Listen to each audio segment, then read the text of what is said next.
Hello friends, आज मैं लेकर आया हूँ एक बहुत ही कमाल की स्टोरी को जिसका नाम है टाइम कट।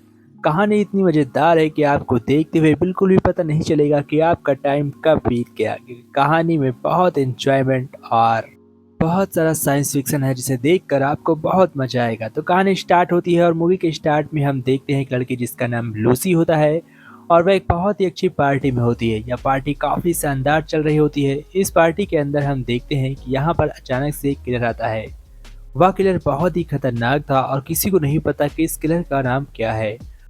यह किलर समर नाम की लड़की को मारने के लिए आया होता है। हम देखते हैं कि समर एक बहुत ही अच्छी लड़की है जिसके कपड़े पर कॉफी गिरने की वजह से दाग लग जाता है, और तभी जैसे ही वह साफ करने के लिए उसे जाती है तो वहां पर किलर आता है और वह उसके सामने यानी कि लूसी के सामने समर को दौड़ाकर उसे जान से मार देता है। अब स्टोरी को वहां पर स्टॉप कर देते हैं और हमें एक नई स्टोरी दिखाई जाती है जहां पर हम देखते हैं कि अब लूसी काफी बड़ी हो चुकी है और जो उसके साथ वह हादसा हुआ था, समर को मारने किलर आया था, वह बात काफी पुरानी हो चुकी है। यानी कि उस बात को बहुत ज्यादा साल बीत चुके हैं, जिसमें कि लूसी अब बहुत खुश रहती है और वह अपना कॉलेज कर रही है और उसकी बहन समर का उस पर कोई प्रभाव नहीं पड़ रहा है, क्योंकि वह अपनी लिटिल सिस्टर को ज़्यादा पसंद नहीं करती थी। अब हम देखते हैं कि समर को एक दिन याद आता है और वह अपनी बहन के कमरे में जाती है, जहाँ पर उसे एक लेटर मिलता है। वह उस लेटर को पढ़ती है जिससे कि वह बहुत अफसोस में हो जाती है, क्योंकि वह लेटर उसी के लिए था।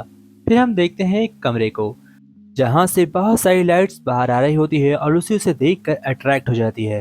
लूसी फौरन उस कमरे के अंदर जाती है और तभी वहाँ पर मशीन उसे अपने अंदर खींच लेती है।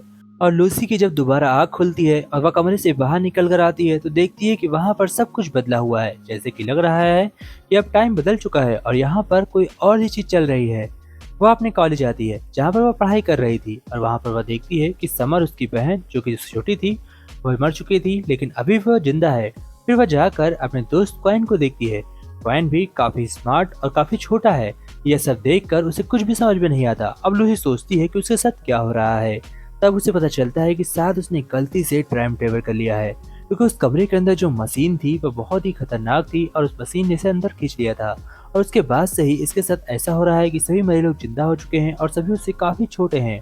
अब उसे समझ में आ गया था कि वह समय में पीछे आ चुकी है, इसलिए वह अपनी बहन से बहुत प्यार करने लगी थी, क्योंकि उसका लेटर भी उसे मिल गया था। अब लूसी को बहुत चिंता होने लगी थी और उसे वापस जाने का कोई रास्ता नहीं मिल रहा था। तभी वह काफी डर जाती है और सोचती है इस बारे में किससे मदद मांगू। तभी वह जाकर क्वाइन से बात करती है। क्वाइन उसे बताता है कि ऐसा हो सकता है, तुम कोई मशीन से यहाँ आ सकती हो, बिल्कुल आ सकती हो, और मैं तुम्हें मदद करूंगा। वह मशीन कहाँ पर है? फिर वह उस मशीन को देखने जाता है और उसे सब कुछ समझ में आ जाता है। वह समझ चुका था कि वह मशीन से वापस आई है। इसी वजह से वह लूसी से कहता है कि मैं तुम्हारी मदद करूंगा और इस मशीन को समझकर मैं तुम्हें वापस भेज दूंगा।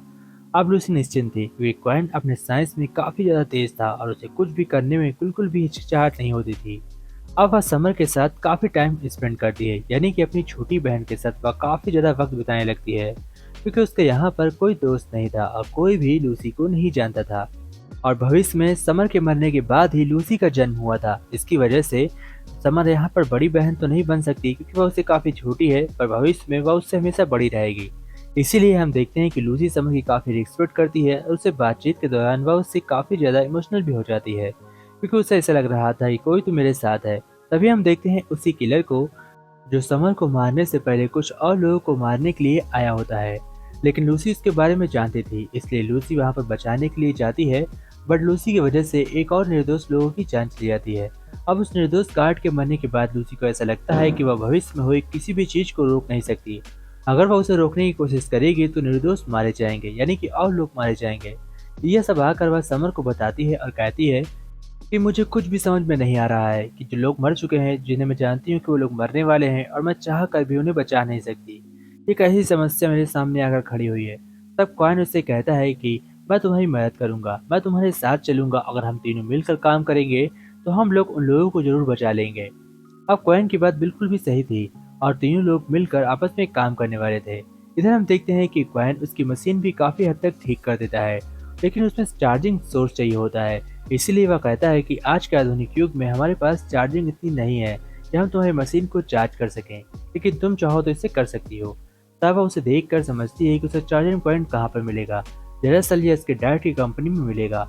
लेकिन लूसी इस टाइम में अपने घर भी नहीं जा सकती, ना अपने डैड से बात कर सकती है। इसलिए वह फैसला करती है कि वह अपने घर से चोरी करेगी और उस चार्जिंग पॉइंट को लाकर क्वाइन को देगी ताकि वो मशीन को ठीक कर सके। अब हम देखते हैं कि रात में वो लोग किलर से लड़ने के लिए उसके पास जाते हैं, यानी कि किलर जहाँ पर कुछ लोगों को मारने वाला था उस जगह वो लोग पहले ही जाकर बैठ जाते हैं और उस किलर का वेट कर रहे होते हैं।